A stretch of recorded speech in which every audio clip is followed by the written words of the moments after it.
죄의 책임에 관한 문제 지난번 말씀드리면서 죄는 도덕적인 죄와 종교적인 죄로 크게 대별된다. 크게 구분이 된다. 도덕적인 것은 상대적이다. 그렇지만 이 상대적인 것도 인간의 힘이 비중이 있잖아요. 강한 자가 있고 약한 자가 있고. 그런데 이 도덕은 어쩌면 강자의 주도하에서 만들어진 허울이라고 그렇게 보는 것이 현대 철학의 도덕적 개념입니다. 그러니까 도덕이라고 하는 것은 강자에게는 별로 저항을 받지 않는다. 강자가 약자를 지배하기 위한 하나의 수단으로 도덕이라는 번거지를 만들어서 약자에게 뒤집어 씌운다. 이제 이런 견해가 팽배해서 현대인들은 도덕을 점점 다 탈피해 나가죠. 그리고 구닥다리 생각이라고 생각하고요. 그러니까 그런 의미에서는 결국 사회 질서를 위한 법률밖에는 없는 거죠. 사회 질서라고 하는 하나의 그런 명목하에서 그것도 역시 마찬가지로 기득권자가, 권력자들이 힘없는 백성들을 지배하기 위해서 만들어 놓은 하나의 번거지가 바로 헌법이다. 이렇게 보는 경향들이 많이 있어가지고, 그래서 지난번에도 제가 말씀드렸죠. 이 세상에서 가장 큰 사기 집단이라고 말한다면, 사기성이 있는 집단을 말하라면 종교적인 집단일 수가 있다. 그 다음이 정치 집단이고, 그 다음이 학문이라는 것, 과학이라는 것, 이런 순으로 하나의 거짓이라는 얘기죠. 모두가 다. 그래서 이게 도덕적인 죄가 정말로 죄가 되는가 하는 문제는 현대인들에게서 그렇게 중요하게 다루어지지 않습니다.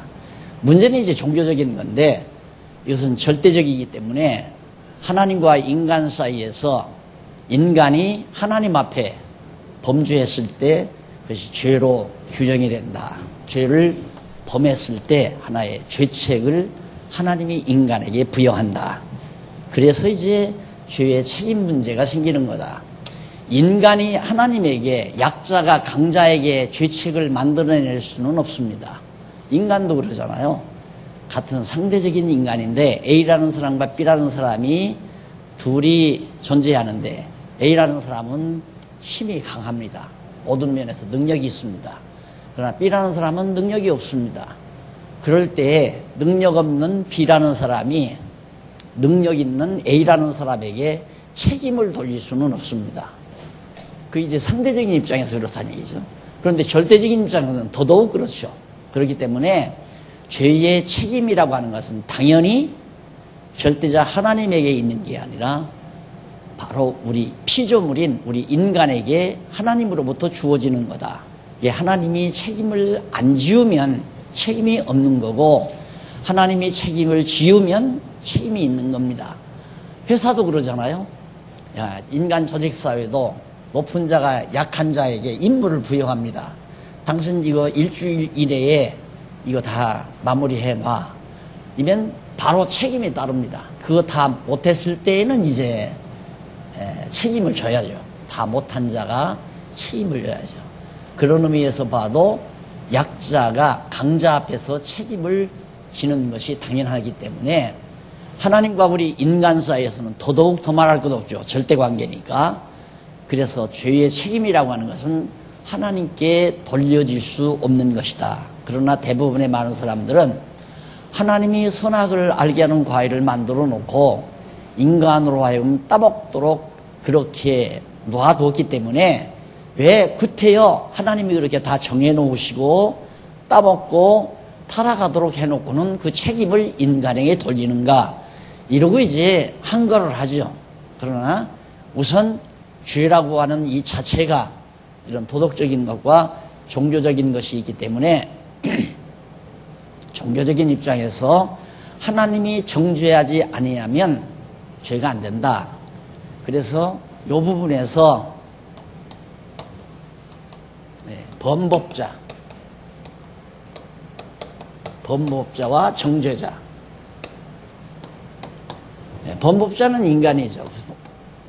정죄자는 하나님이고, 그래서 하나님과 인간이 결국 인간은 법을 범해야 되고 하나님이 명하신 법을 범해야 되고 그 법을 범한 인간을 하나님은 정죄를 죄로 정해야 되고 그래서 죄가 성립된다. 죄의 성립 과정을 여러분들에게 지난번에 말씀을 드리면서 죄책에 대한 설명을 해드렸습니다. 마지막 각입니다. 오늘 이제 죄책에 따르는 자잘구리한 문제들이 한두 가지가 있습니다. 죄의 책임이 인간에게 주어진다 하니까 이해가 가거든요. 아, 그럴 수밖에 없겠구나. 납득은 갔는데 그 다음에도 또 문제를 제기하는 거예요. 그런 문제는 그렇게 뭐 크고 중대한 문제는 아니지만 문제를 삼을 만한 문제들이죠. 첫 번째 문제가 뭐냐면 그 과일 하나 따먹은 죄에 대한 형벌이 너무 크다. 어떻게 동산에 과일나무, 선악을 알게 하는 나무에 과일이 열려서 너무 먹음직하고 보암직하고 맛이 있어 보여서 그걸 하나 따먹었다고 해가지고 하나님이 인간을 이렇게 무참하게 재앙이 있고 전쟁이 있고 질병이 있고 이 고통스러운 세상 속에 이렇게 살아가도록 버리는 것은 하나님의 형벌이 너무 과한 것이 아니냐 하고 질문을 던집니다. 듣고 보면 그럴듯하잖아요. 근데 이런 질문을 던지는 사람은 어떤 생각을 하느냐면 제가 충주 아이템플로에 자주 한동안은 다녔죠. 근데 가을철에 가다가 보면 가는 도중에 사과밭이 있습니다. 그 사과들이 아주 빨갛게 잘 익어서 막 주렁주렁 꽃 피듯이 그렇게 달려있는 것을 보면 충동을 받아요. 아, 저거 딱 차를 멈추고 하나 따서 먹었으면 참 좋겠다. 네. 그래서 이제 그런 말을 하면 큰일 나요.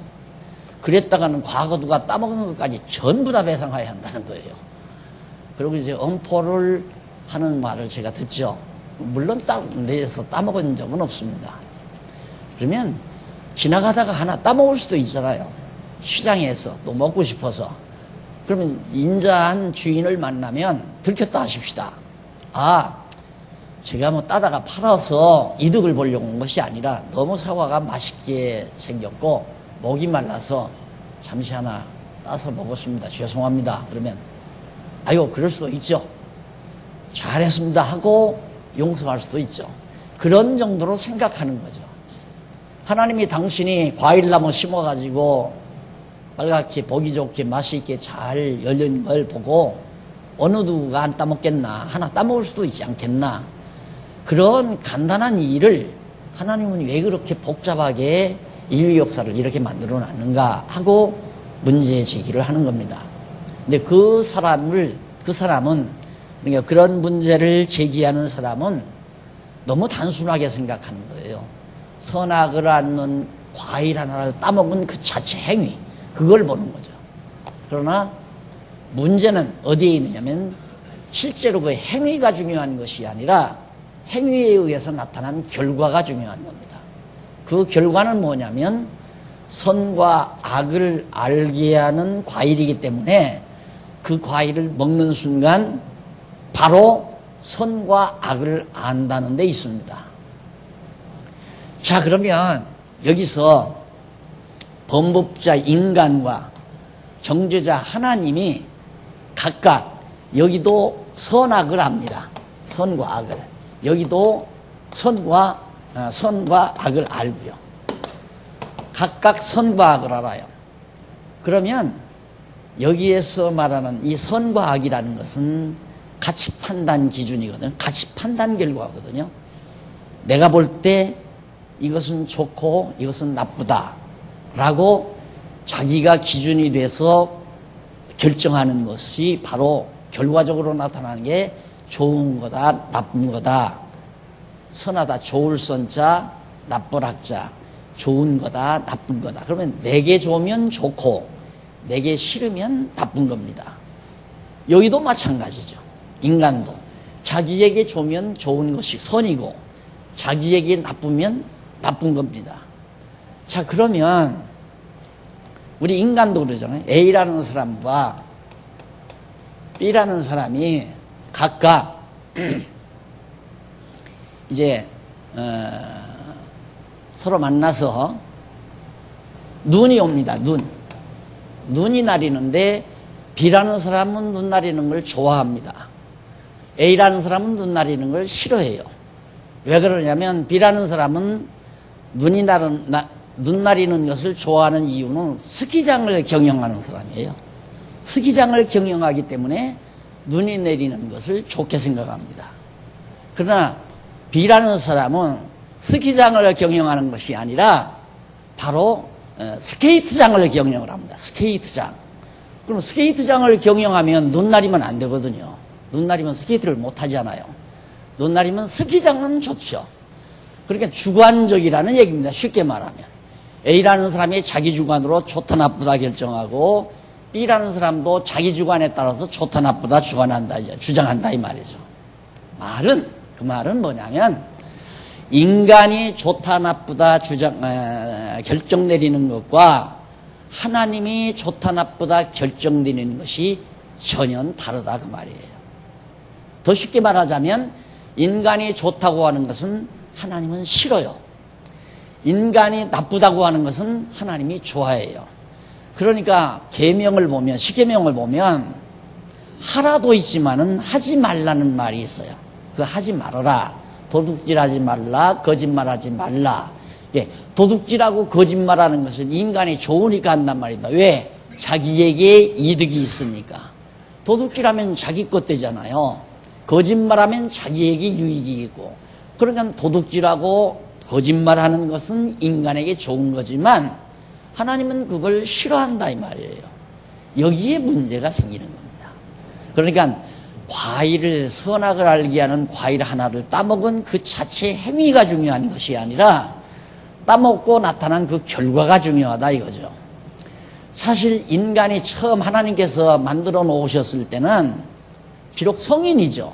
결혼을 시켰으니까 성인 아닙니까? 아담 하나 만들어 놓으니까 너무 외롭고 쓸쓸하게 보여서 하나님이 여자를 만들어서 결혼시켰단 말입니다. 그래서 남자와 여자가 서로 내 여자를 보고 내 뼈 중에 뼈요 살 중에 살이다 하고 여자를 자기 몸처럼 사랑했어요. 그러니까 상당히 성인이에요. 그런데도 그렇게 성인인데도 선악을 모르고 있었다고 말이에요. 이 선악을 모른다는 말은 인간이 자기 주관에 의해서 자기 중심으로 좋고 나쁜 걸 결정을 안 한다 이 말이에요.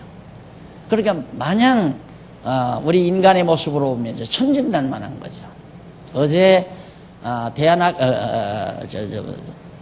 유아학교 개교식을 했는데 우리 운영이 사장님 심장로님이 거기 참석을 하셨어요. 한 말씀 하시라니까 나이가 들고 보니까 어린 손자들이 그렇게 이쁘다는 거예요. 내 자녀들을 기를 때보다도 어린 손자들을 기를 때가 더 이쁘다고 그런 말씀을 하시더라고요. 그 왜 이쁩니까? 이쁜 이유는 아기가 천진난만하니까요. 이쁜 거예요. 그놈이 할아버지 싫은 행동만 하기 시작하면 할아버지도 싫어요 이제. 그러니까 걔가 점점 성장을 하게 되면 왜 미운 7살이라고 그러잖아요. 미운 7살. 미운 7살쯤 요즘에는 빨라서 뭐 4살, 미운 4살, 미운 5살 그런다고 그래요. 요즘에 아이들이 빨라져가지고. 그러니까 조금 크게 되면 이제 제 고집대로 하려고 한단 말입니다. 자기 고집대로. 부모가, 나이 많으신 부모가 생각할 때는 좀 우충 아래층 사람들이 있으니까 만약에 막 쿵쿵대고 큰 소리 치면 이웃 간에 싸움이 일어나게 생겼으니까 어른들은 조용해 주기를 바라는 거예요. 그러나 아이들을 마음껏 뛰고 고함치고 싶은 거죠. 그렇게 되면 이제 어른과 아이 사이에 갈등이 생기잖아요. 그와 똑같은 겁니다. 처음 인간을 하나님께서 첫 아담과 첫 하와를 지어놓고는 보시기에 참 좋아했어요. 보시기에 좋았더라. 하나님이 너무너무 좋았단 말입니다. 보시기에. 그러니까 그때는 하나님이 정죄할 것이 아무것도 없는 거죠. 인간에게 뭘 정죄할 게 있겠습니까? 보시기에 다 좋은데, 그렇게 보시기에 좋게 만들었는데, 문제는 인간을 만드실 때 하나님의 형상처럼 만들었는데, 하나님보다 못한 것이 뭐냐면 선과 악을 하나님처럼 모른다는 데 있습니다. 하나님은 선악을 알고 계시지만은 인간은 선과 악을 모르는 천진난만한 그런 상태다. 이해를 하시면 빠르실 겁니다. 그러니까 하나님이 마냥 사랑스럽고 어여쁘고 귀하게 보이고 아름답게 보이고 그럴 수밖에 없잖아요. 그것이 이제 처음 타락하기 전 인간이었지만, 그 인간은 하나님의 형상대로 지어가지고 유혹을 받아서 하나님과 같이 되고 싶은 욕망이 생기기 시작한 거예요. 그래서 지난번에 우리 김 목사님도 미국에 세미나에 가가지고 그 석학들이 있는 데서 타락 이전에 죄가 있었다. 타락 이전에 악이 있었다. 이 말을 했대요. 타락 이전에. 그 성경에 어디 있느냐? 당연히 있잖아요. 죄와 율법과 그리고 은혜라는 책이, 그래서 이제 자꾸만들 깊다 하는 이유가, 죄는 타락한 다음에 있는 줄 알거든요. 그러면 죄가 죄되는 것은 악하기 때문에 죄가 되는 거란 말입니다. 그럼 악이라는 것은 아담이 타락하기 이전에도 있었어요. 왜 있었느냐면 선과 악을 알게 하는 나무가 있었잖아요. 그러니까 하나님 기준으로 볼 때는 선악이 있었던 거예요. 아담이 알지 못했던 것뿐이지, 하나님 기준의 선과 악은 인간이, 아담이 타락하기 이전에도 선과 악이 있었다 이 말이죠.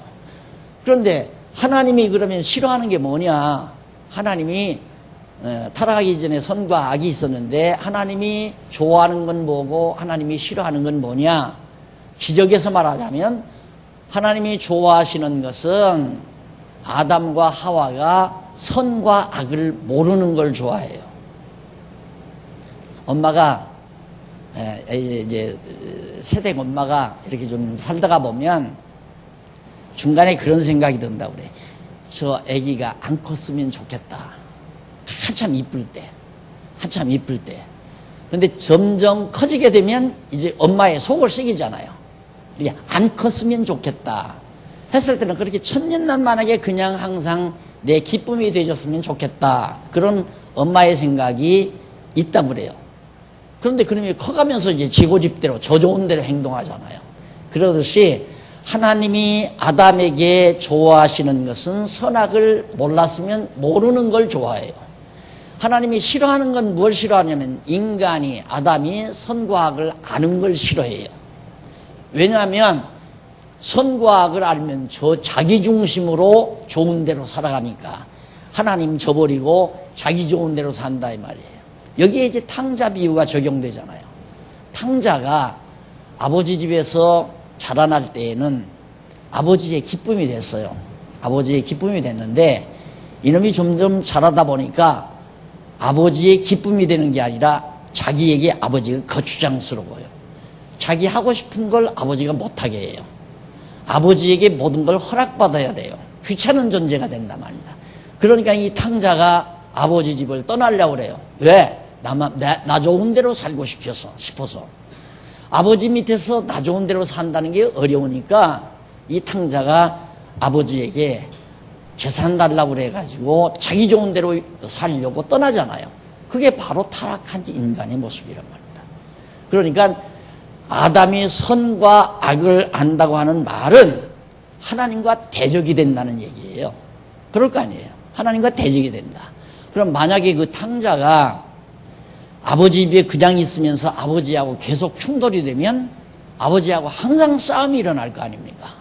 아버지가 몽둥이 들고 때려야 되고 아버지가 늘 큰 소리를 쳐야 되고 집안은 시끄러울 거란 말입니다. 그러듯이 하나님도 인간이 선악과를 따먹고 선과 악을 안다고 하는 것은 하나님과 완전히 맞서는 상대가 되기 때문에 이 죄악처럼 큰 죄는 없습니다. 가장 큰 죄죠. 하나님이 제일 싫어하는 일을 인간이 하게 된 거란 말입니다. 그런데 과일 하나 따먹은 걸 가치로 평가해서 사과 그가 해봤댔자 3, 4천 원이면 삽니까? 하나에 그런 정도 가치를 따져가지고 하나님은 그 과일 하나 따먹은 죄를 너무너무 비중 있게 저주를 내렸다.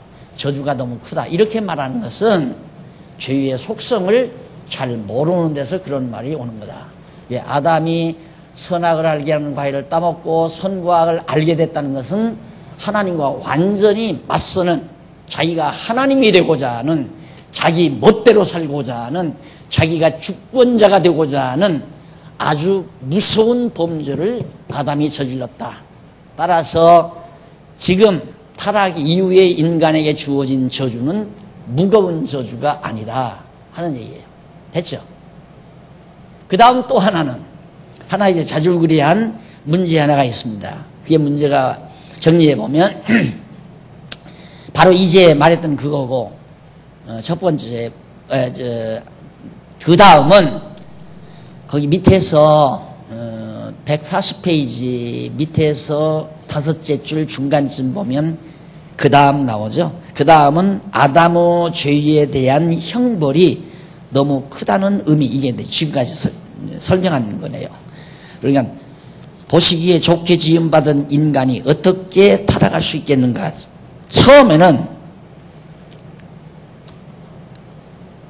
먼저는 하나님 보시기에 좋게 지음받은 인간이 어떻게 타락할 수 있었는가.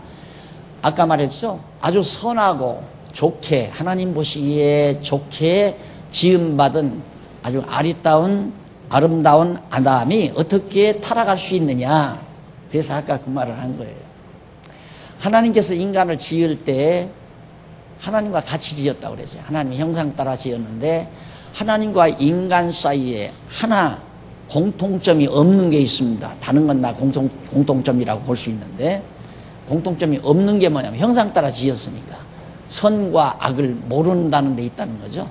아까 그랬어요. 선과 악을 모르는 데 있었다. 그런데 그래서 이제 범죄하게 됐다.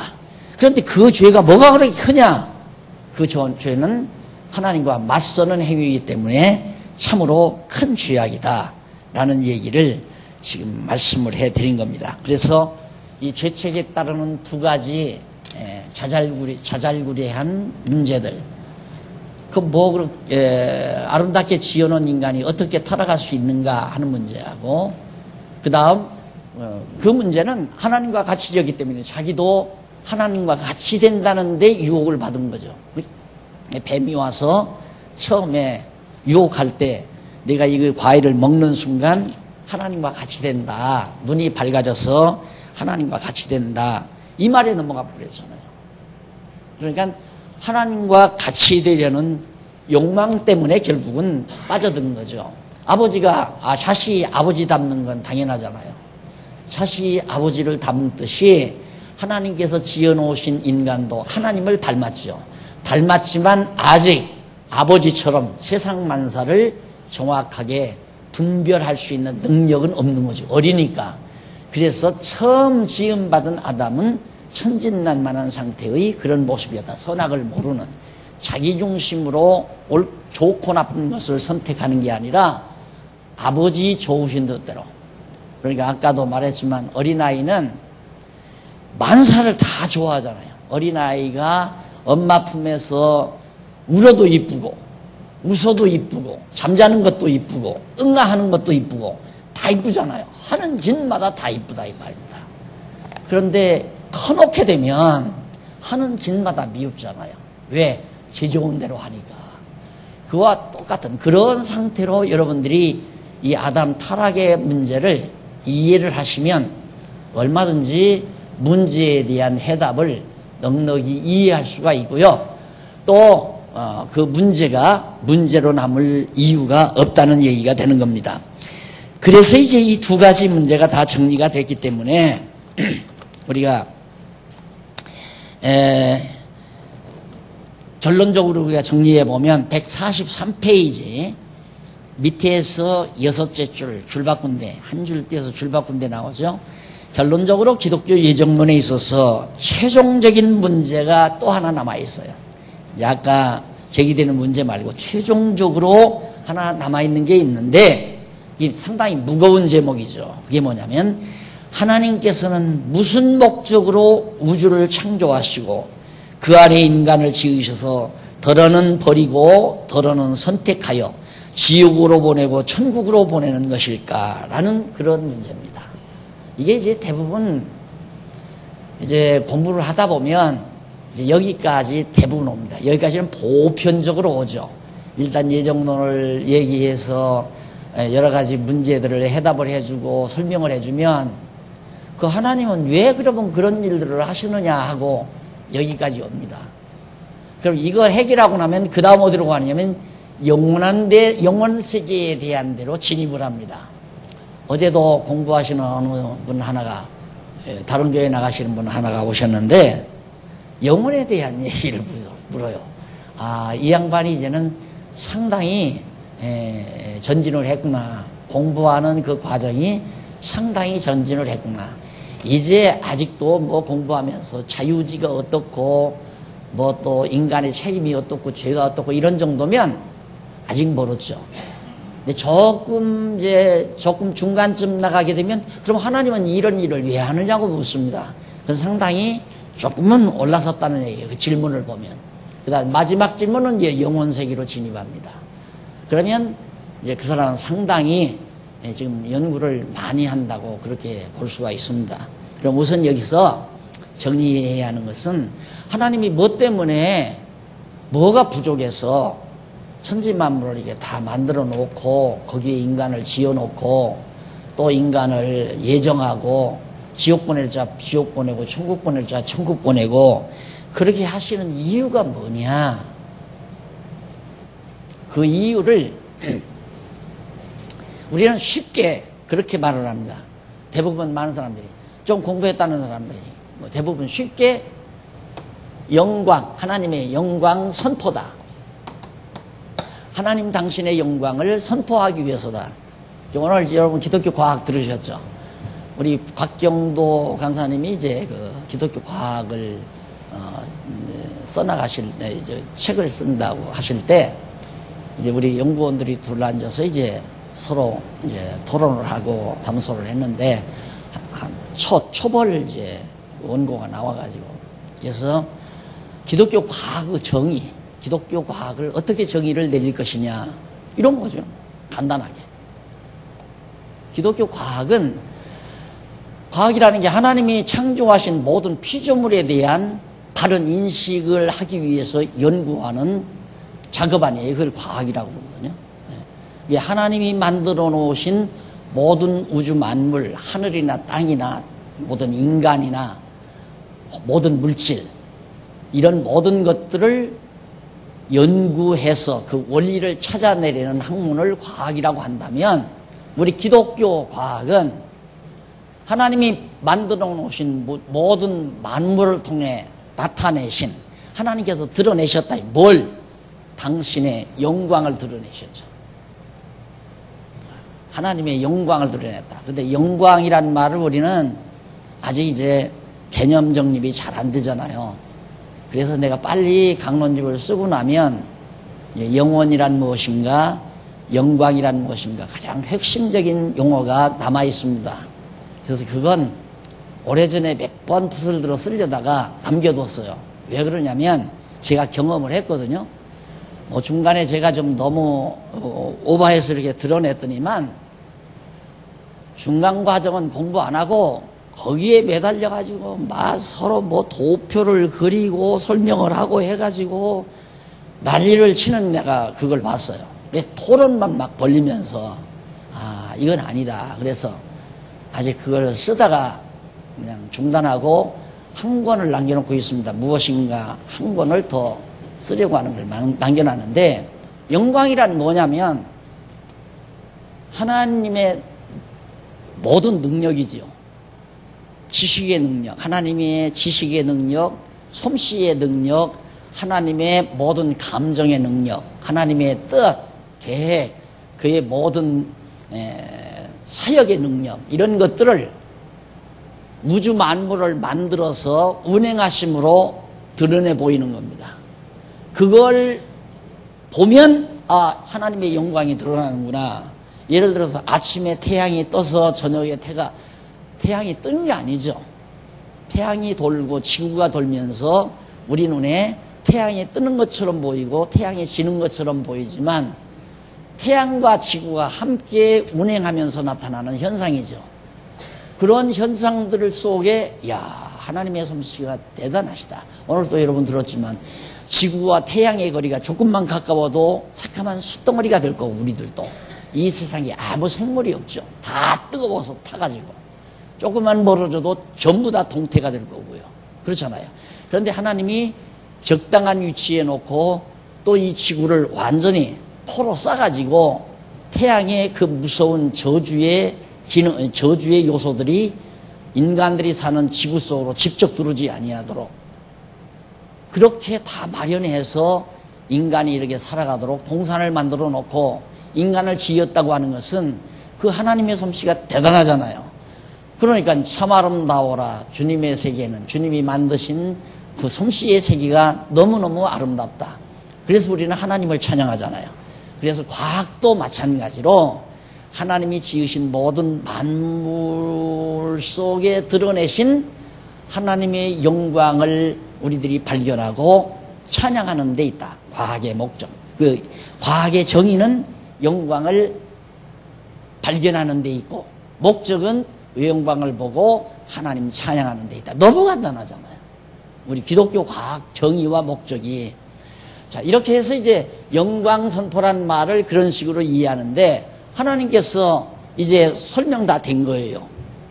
왜 그러면 이 천지 만물을 다 만들어 놓으시고 인간을 이렇게 지어서 타락하게 만들고 이렇게 저주의 세상에서 고통을 당하며 금방 나는 어린아이가 먹을 것이 없어서 기아로 죽어가고 전염병에 다 죽어가는 이런 일들이 지구상에서 멋지 않냐고 계속 지속된다 이 말이에요. 이런 비참한 세상을 하나님은 보고 기뻐하시는가? 왜 이렇게 만들었는가? 하는 얘기예요. 그것이 마지막으로 남는 건데 결국 하나님이 이렇게 만들어 놓는 것은 하나님의 능력의 영광. 여기서 한 가지 더 우리들이 정리하고 넘어갈 것은 하나님은 절대성을 가진 것을 만들 수 없다 해도 상관없어요. 하나님이 무능한 못하는 거 하나가 딱 있는데 자기와 똑같은 존재를 만들 수는 없어요. 그럼 자기와 똑같은 걸 만들어도 그건 피조물이에요. 그래 인간을 만들었는데 하나님의 형상 따라 지었지만 어딘가 모자라도 모자라잖아요. 그 모자란 것이 뭐냐면 선과 악을 아는 것을 하나님처럼 알 수가 없는 거죠. 그러니까 절대자 하나님은 절대자 하나님을 만들 수가 없다. 또 만들 수 있다 해도 만들지 않는다. 왜? 만들어 놓고 대적할 일이 있어요? 그러면 절대자가 아니죠 벌써. 하나님이 둘이 되면 절대자가 아니잖아요. 하나님은 한 분이어야 되기 때문에 둘이 존재할 수는 없는 거예요. 그러니까 하나님은 절대자를 못 만들고 절대적인 건 만들 수가 없다. 그러면 반드시 하나님이 만약에 빛만 창조했다. 이 빛만 창조했다면 이건 절대물이에요. 빛이라고 하는 건 절대적인 물질이죠. 그런데 하나님은 빛을 만드는데 반드시 빛과 어둠을 만듭니다.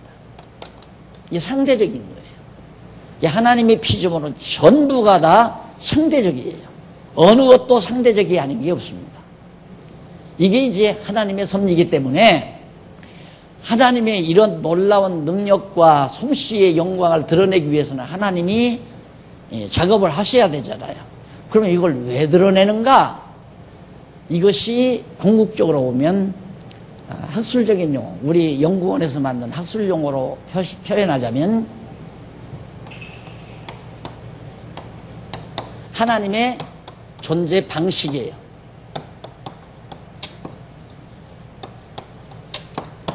하나님의 존재 방식. 하나님은 살아계시고 하나님은 생명을 가지고 계시기 때문에 움직이시고 활동하시고 기능하신다 이 말입니다. 그러니까 하나님이 존재한다는 말은 활동하는 게 있어야 되잖아요. 뭔가 하는 일이 있어야 되고 움직여야 되고 그것이 하나님의 섭리란 말입니다. 그게 바로 당신의 영광을 드러내는 겁니다. 예를 들면 내가 그림 공부를 했습니다. 그러면 내가 그림 솜씨가 내 기능 안에 있어요. 내가 많은 그림 기능을 내가 가지고 있어요. 근데 그림에 대해서 공부하고 나서 가만히 그림만 그리고 있을 사람은 없잖아요. 화방을 만들어 놓고 날마다 앉아서 화폭에다가 내 내면 세계를 갖다가 내 최대한의 기술을 발휘해서 내 내면 세계의 아름다움을 드러낸단 말이죠. 그게 이제 화가가 하는 작업 아니에요. 그러듯이 하나님도 살아 존재하시는 분이기 때문에 행동하신다 이 말이에요. 작품을 만드신다 이 말입니다. 이게 하나님이 만들어 놓은 작품이 우주와 만물이고 우주와 만물의 원형이 영원한 세계란 말입니다. 그럼 그 영원한 세계에 하나님의 능력이 담겨져 있는데 그것을 바로 타락한 인간 세계를 통하여 인간의 교육 장소로 만들어 놓은 거죠. 그러니까 지구도 인간이 하나님이 경영하고 하나님의 영광을 배워나가는 하나님의 영광을 발견하고 찬양할 수 있는 능력을 길러가는 캠퍼스고 우주도 은하계도 모두가 다 하나님의 피조세계 이 모두가 다 하나님을 배우고 하나님을 찬양하게 만들어가는 그러한 인간 교육의 교육 전당이라 이 말이죠. 그러기 위해서 하나님은 이 천지와 만물을 지어놓은 겁니다. 그러니까 인간은 이 세상 살면서 자기의 영역이 활동 영역이 좁으면 자기가 사는 하나의 지방에서 살다가 그러니까 어느 택한 민족이 산속에서 이제 뭐랄까 화전을 이루며 산다 하십시다. 화전을 이루어서 요즘 조금 있으면 녹게 되면 감자를 심고 그걸 이제 수확을 해서 먹고 살면서 그 다음에 또 감자를 심고 그러면서 이제 거기서 하나님 배울 수 있어요. 그 좁은 공간 속에서 하나의 산골짜기에서 어디 나가보지도 못하고 버스 한 번도 못 타보고 비행기는 더더욱 타볼 수도 없고 전철도 타볼 수도 없고 그러면서 이제 그 속에서 하나님 경외하며 살 수가 있죠. 그러나 활동 영역이 하나의 자기 지방으로 움직여진다면 대도시까지 나가서 그 범주 안에서 이제 하나님을 배우게 되고 조금 더 활동 영역이 넓어지면 해외로 그리고 지구 전체로 더 넓어지면 이제 우주선을 타고 이제 우주 공간으로 그렇게 하는 거죠. 그래 인간이 끝없이 지금 우주 공간으로 헤매는 이유는 뭔가 알고 싶어서 그러거든요. 계속 뭔가 알고 싶어서. 그런데 아까도 우리 곽 강사님 말씀드렸듯이 절대 그래가지고는 못해요. 왜냐하면 우리가 하나님이 지어놓으시는 것이 무한대세계인데 이게 따지고 보면 우리가 짐작할 수가 없잖아요. 얼마나 넓은지 이걸 어떻게 우리가 다 돌아다닙니까? 설령 내가 돌아다닌다 하더라도 그거에 대한 해답을 못 찾아요. 그래서 내가 항상 과학은 서론도 없고 결론도 없는 과정학문이다. 자기가 보고 있는 그것에 대해서 과정적인 그 법칙이나 원리를 겨우 찾아낸 거다 이 말이에요. 최종적 결론은 없는 겁니다.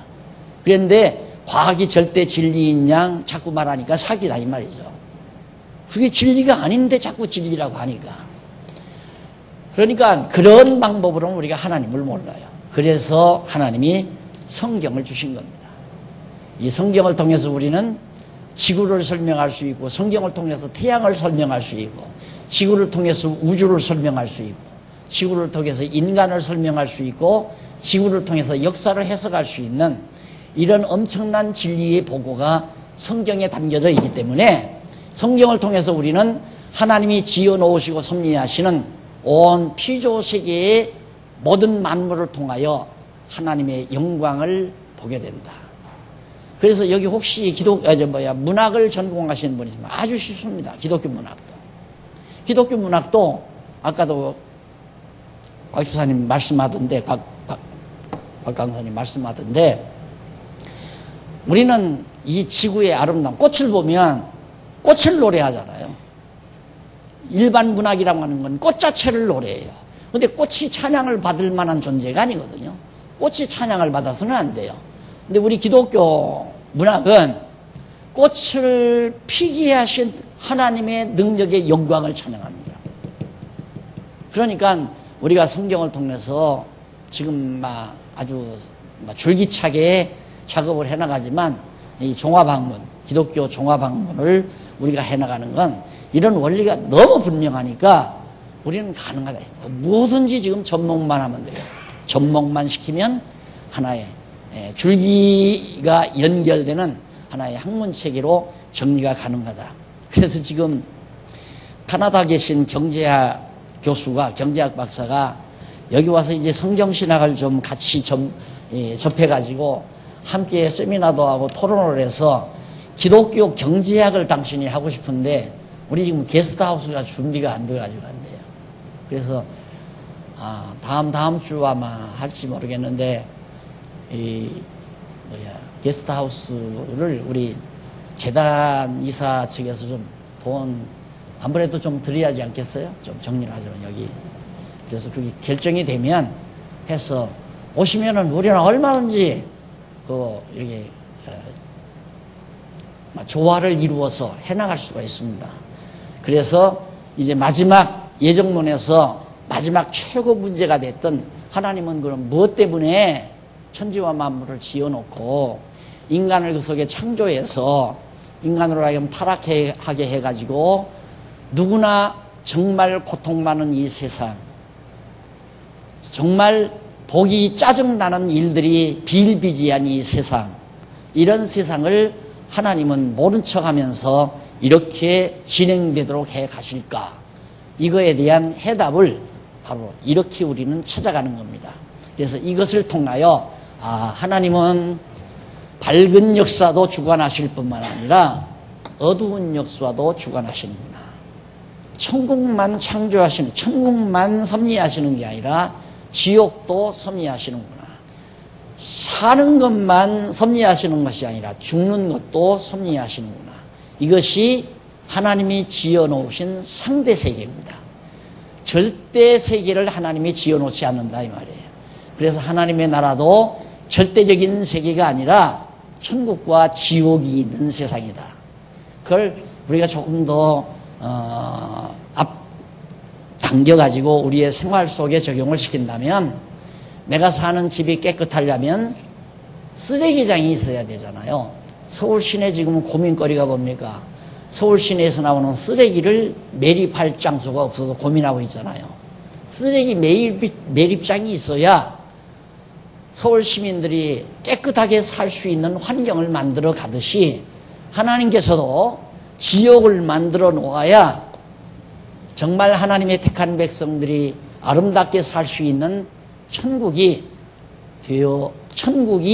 가능해지는 것이다. 그래서 하나님은 절대자, 하나님은 상대적인 세계로 하나님의 나라와 이 지상 나라도 마찬가지죠.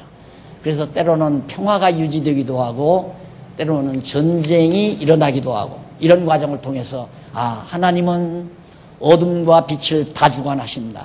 낮도 주관하고 밤도 주관하고 전쟁도 주관하고 또 평화도 주관하고 재난도 주관하고 행복도 주관하고 모든 만사를 주관하시는 하나님의 능력의 영광을 역사 섭리를 통해서 우리는 바라보면서 역시 하나님을 찬양하는 거죠. 내 개인의 삶도 마찬가지입니다. 내 개인의 삶도 내가 잘 되는 것도 하나님이 주관하고, 내가 망하는 것도 하나님이 주관하고, 내가 병드는 것도, 내가 건강한 것도 모두 다 하나님이 주관해서 나로 하여금 나되게 해가는 모습을 보고 역시 하나님을 찬양하며 살게 하려는 것. 우리는 보통 잘 될 때는 찬양하고 잘 안 될 때는, 망할 때는 불만하고가 아니라 곤고한 날에는 하나님의 뜻을 깊이 생각하고 형통한 날에는 하나님을 찬양하게 해서 하나님의 영광을 우리들이 바라보고 살아가도록, 그래서 이 저주의 세상이지만, 타락해서 저주받은 세상이지만 이 속에서 우리를 하나님의 사람으로 만들어 가신다. 그래서 깨닫고 영원토록 영원토록. 그러면 우리들이 이 지상에서 이 어두운, 사실은 크게 보면 이 지상은 어두운 세상 아니에요. 타락된 세상이니까. 그러나 영원한 하나님의 나라는 영광의 나라죠. 빛이 만연된 나라.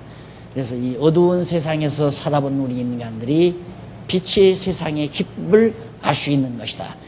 어두운 세상에서 살아보지 아니하면 빛의 세상에 대한 가치를 인식이 불가능하다. 그걸 가리켜서 학문적인 용어로 절대인식이라고 합니다. 절대인식. 하나님은 절대인식자예요. 절대자니까 절대인식이 가능해요. 그러니까 빛으로 인식할 수 있다 이 말이죠. 그러나 인간은 어둠을 모르면 빛을 인식을 불가능해요. 빛이 인식이 불가능해요. 빛을 모르면 또 어두움이 뭔지를 모르게 되고요. 이게 이제 우리 인간의 한계, 우리 인간의 상대적 인식 기능을 인간은 가지고 있다. 그래서 하나님은 절대인식 기능을 가지고 있고 우리 인간은 상대적인 인식을 가지고 있기 때문에 하나님 나라의 영원한 즐거움과 기쁨을 우리들로 하여금 만끽하기 위해서는 이 타락한 죄악 세상에서의 고통과 쓰라림을 마음껏 경험하게 해야, 그래야 하나님 영원한 나라의 기쁨을 액면대로 우리가 느끼며 살게 된다. 요즘 젊은이들은 조금 불행해요. 그러나 우리 세대는 참 좋은 게 뭐냐면, 우리 세대는 외정치야 말이요, 외정 말이요. 그때 그 고난, 6.25 동란을 겪고 60년대, 50년대, 60년대의 가난, 이거 다 경험했잖아요. 그러니까 오늘의 풍요로움을 정말 풍요롭게 우리는 누리잖아요. 그런데 이제 20, 30대들은 그건 다릅니다. 풍요로움이라는 걸 몰라요. 그냥 막연히 욕심만 부리지 풍요로움이라는 걸 못 누려요. 왜? 똑같은 거죠. 왜? 상대 인식을 못했기 때문에, 가난을 인식 못했기 때문에 부요에 대한 감사도, 부요에 대한 감격도 없는 거죠. 우리는 그거 있잖아요. 야, 정말 어렸을 때 뭐 이 생각하면 밥맛이 절로 나잖아요. 이게 이제 상대 인식 기능을 우리 인간은 가지고 있기 때문에 두 가지를 알지 못하면 하나도 모른다. 그래서 우리 어렸을 때 초등학교 가면 반대말 찾아오라고 그러잖아요. 반대말. 그래야 언어, 단어에 대한 개념을 정확하게 인식하기 때문에, 뜨겁다 알려면 차다. 뜨겁다의 반대말 찾아와라 그러면 차다. 그 다음 멀다, 그럼 가깝다. 크다, 작다, 이런 거 다 이렇게 반대말 찾아서 인식을 해야 단어 인식이 정확하죠. 개념 인식, 단어에 대한 개념 인식이. 그거 똑같아요. 하나님도 우리를 어두운 세상에 두셨다가 영원한 하나님 나라에 우리를 인도해 주어야 하나님 나라의 그 기쁨과 영광을 바르게 인식할 수 있기 때문에, 그런 위해서는 하나님이 우리를 퍽 사랑하는 거죠. 그래서 이게 교육이다. 하나님의 교육장이다. 하나님께서 우리를 하나님의 사람 만들어가는 좋은 캠퍼스가 바로 우리가 살고 있는 이 피조 세계다. 밤하늘 보고 하나님 발견하고, 밤하늘을 보고, 그 다음 피어오르는 봄날의 꽃들을 보고 하나님을 찬양하고, 또 자라나는 자녀들을 보고 찬양하고, 또 되어지는 모든 만사를 통해서 하나님을 찬양하고, 하나님 발견하면서 살아가는, 이것이 곧 하나님 앞에서 사는 온당한 자세라는 것을 말씀을 드리면서 최종적으로 이제 이 결론을 맺어드렸습니다. 자, 제가 하여튼 한다고 예정론에 대한 강의를 19시간 아마 걸린 것 같습니다. 19 타임에 걸쳐서 말씀을 드렸는데, 한번 이제는 가끔 시간 나시면 직접 책을 직접 한 번씩 더 보시면은 정확하게 파악이 되시리라고 생각하고, 오늘 강의 이것으로 마무리 줍니다. 감사합니다. 기도하십시다. 자비하신 아버지 하나님, 은혜를 감사드립니다. 아무것도 모르고 진리 찾아 방황하던 저희들, 그래도 하나님께서 우리에게 지혜의 영을 허락해 주셔서 하나님의 깊으신 뜻을 발견하고 모든 범사 속에서 하나님의 영광을 볼 수 있는 눈을 주신 것을 감사합니다. 하나님 아버지여, 우리 눈 흐려지지 않게 하시고 보는 것마다, 경험하는 것마다 하나님 찬양거리가 많아질 수 있도록 우리를 인도해 주시옵소서. 이제 마무리 지었습니다. 들은 말씀 항상 우리의 영혼의 양식이 되게 하시고 굶주리지 않게 하시며 기갈 느끼지 않도록 풍성함을 허락해 주시옵소서. 예수님 이름으로 기도드립니다. 아멘. 수고하셨습니다.